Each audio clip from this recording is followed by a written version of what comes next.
Service learning is the best educational tool we have.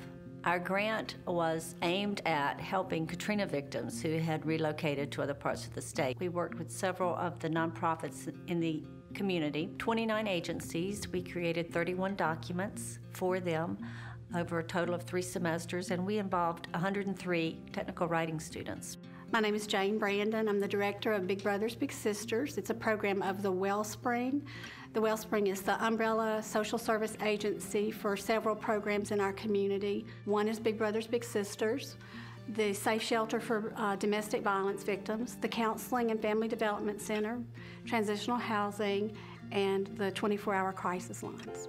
The students developed an informative brochure that was going to be used out in the community to let people know about volunteer opportunities available should people want to get involved and help these displaced families. Some of the benefits for us, of course, are cost-saving measures because they come in and they learn about your organization and then they go on to develop something that's a very professional piece of work, like a brochure or a PowerPoint presentation that you can in turn go out and use. One of the benefits of this service learning project was that the students were exposed to community organizations that they had never heard of. But when they got involved with them, they got really excited about the work, and some of them actually ended up volunteering at these agencies. One of our programs is called Mentoring Children of Promise. These are children with incarcerated parents. When I was working with a young man in a technical writing class, and I sat there and I was explaining the program to the young man, and he was taking notes, and then he just stopped and he just looked at me at the end of my story and he said, I had a mother who was incarcerated. I was raised by my grandparents. I didn't know my dad, and he said, I had no idea there was a program like Big Brothers Big Sisters to help kids.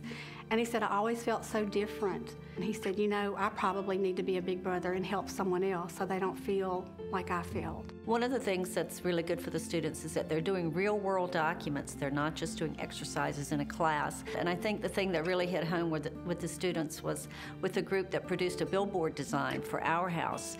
And they actually told me that it was up and it was on display in 2 places in town. Their document was real, it was out there, and people could see it and use it. Service learning encourages long-term commitment. My experience with service learning is that the people involved in this type of projects are doing this willingly, voluntarily. They are willing to help, and the attitude is making a huge difference. If the work is significantly larger than within a research project, the reward is also significantly larger because these kind of projects are impacting people. The service learning project with Dr. Shambo was really designed, I think, to integrate the spatial relationships between development and recovery activity. We were hit by Rita and Ike. When you have a major catastrophic event that has caused a shift share of economics, housing, and the population base, you really need to be very dynamic in the approach. And I think the learning process that we engaged here did it from the ground up. They provide us with a very neat perspective on what the community's issues are and what they would like to do. And they were glad to have this kind of project in their community, and they acted accordingly. This has made us a better community. I think that we're more aware of the environmental stewardship that we need to do, but we're doing it smarter and we're doing it better. And this is not dark times for Cameron or Southwest Louisiana, where moreover we think this is going to be ultimately our finest hour. Service learning teaches communication skills. I knew that I wanted a higher education, and I feel like I got an even higher education than I ever expected. I've learned more than all of my college courses. I've learned about engineering, I've learned about industrial design, architecture. I've learned about graphic design, grant writing, welding. I've learned about marketing. Oh man, I've learned so much about sustainable practices. Ultimately, I really had to learn about social dynamics. He came in very idealistic. He wanted to conquer the world with this $12,000 grant, you know? And so it was really fun to see him grow and become more pragmatic, become a very good problem solver. We were very idealistic in the beginning, and we knew that we could do it. We just didn't know how. RUN is a nonprofit organization RUN stands for Resourceful University Network, and it's a group of students that wanted to promote interdisciplinary communications and working together, different students from different departments, to promote some kind of community service issue. They decided to focus on sustainable living and alternative energy. RunBus started as a project at the university to be an innovative, retrofitted school bus that would act as a sustainable living showcase and use that school bus as a marketing tool for innovative technologies and strategies. To our amazement, the professors were extremely helpful by making the project part of their curriculum in engineering courses, design courses, marketing courses. Basically, what I like about service learning is it hits two areas that I'm passionate about. One is working with young people and mentoring them and bringing them along the way. And the other is raising environmental awareness. My partners around me are also grateful that we were able to utilize this time that we were in university level, our free time, to actually produce something that's going to go on beyond our university years. Service learning builds understanding.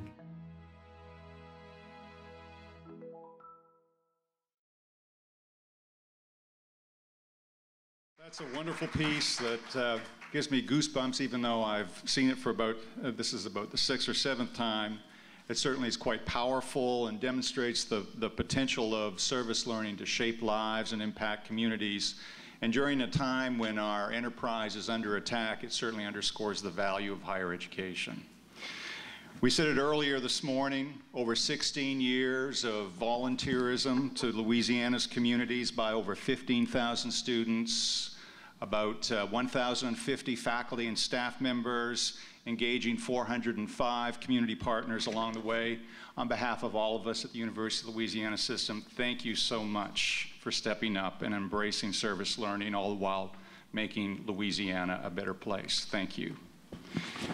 As well, I want to express a special thanks to all our participants in the video, and especially to Connie Castile and Allison Bowl from the Cinematic Arts Department at UL Lafayette, who produced this piece for us.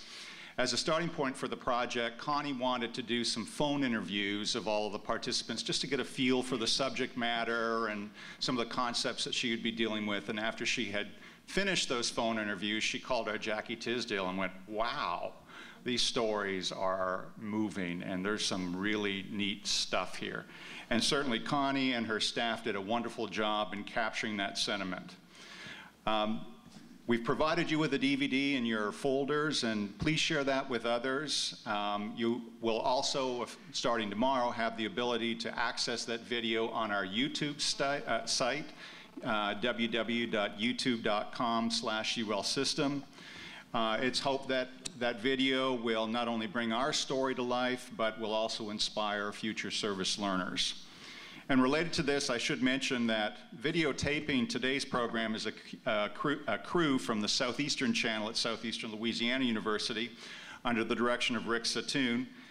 His staff plan to produce a feature piece utilizing this video and pieces from today's program so that they'll be able to distribute another piece that will spread the gospel about service learning.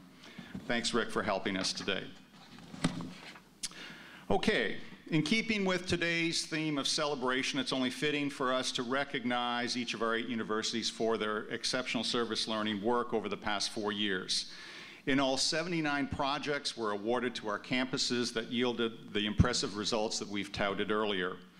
At this time, I'd ask our board chair, Mr. Win Sibyl, to come to the front of the stage, and assisting him will be Ann McKisson. The lovely Ann McKisson, who has been the backbone of this grant for 4 years. As I call your university forward, I would ask that the representative of the Service Learning Council come forward along with your campus president, if he is here, and vice presidents if they're in attendance, and Jackie will take a few pictures. As well, if you are a faculty, staff, student, or community service member who happen to participate in a grant funded by ULS Serves at your institution, when I call your institution's name, please stand. We'd like to recognize you too. First of all, from Grambling State University, Dr. Rory Bedford. Grambling received 7 grants from ULS Serves. The university was the first in the system to establish an office for service learning and has recently added a 160-hour service learning requirement for its undergraduate students.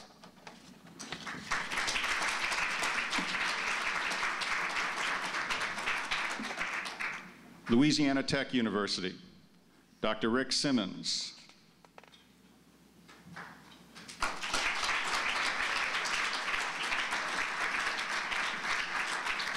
Louisiana Tech received 12 grants from ULS Serves. A recent study found that Tech faculty and staff volunteered 88,000 hours in 1 year.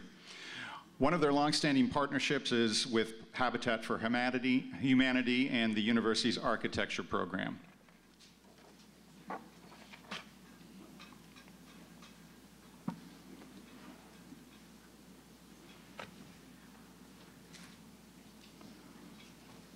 McNeese State University, Dr. Michael Buckles. And joining him will be President Philip Williams and Provost Jean Dabaval. McNeese received 7 grants from ULS Serves in addition to 215,000 hours volunteered by students last year. MSU student social organizations and clubs are working to integrate service learning activities into their annual programming.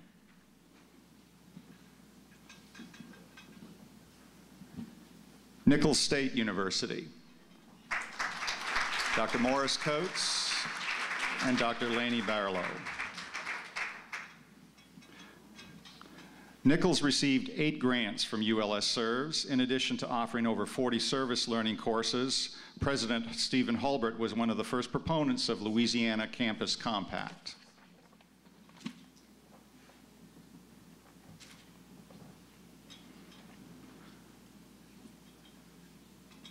Northwestern State University. Joining Steve Gruesbeck will be President Randy Webb and Provost Lisa Abney. Northwestern received 8 grants from ULS Serves. During the time of the grant, NSU established an Office of Service Learning, and President Webb has been unwavering in his support of our ULS Serves conferences.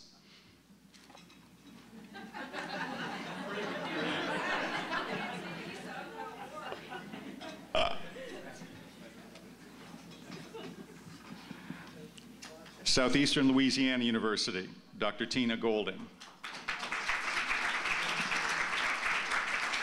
Southeastern received 8 grants from ULS Serves. You could call this university the hub of this service learning grant, as they served as our fiscal agent by distributing grant funds from the system office. Southeastern also serves as home to Louisiana Campus Compact.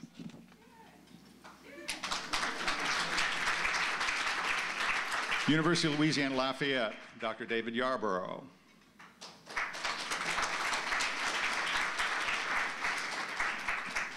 UL Lafayette received 18 grants from ULS Serves. The university has promoted service learning for several years and currently offers in excess of 100 courses with a service learning component. Additionally, they're integrating service into a required first-year experience course for freshmen.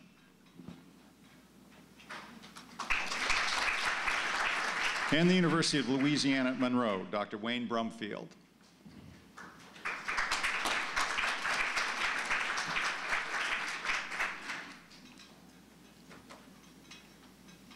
ULM received 11 grants from ULS Serves. Combined, faculty, staff, and students contributed over 250,000 hours to enhancing the communities in Northeast Louisiana.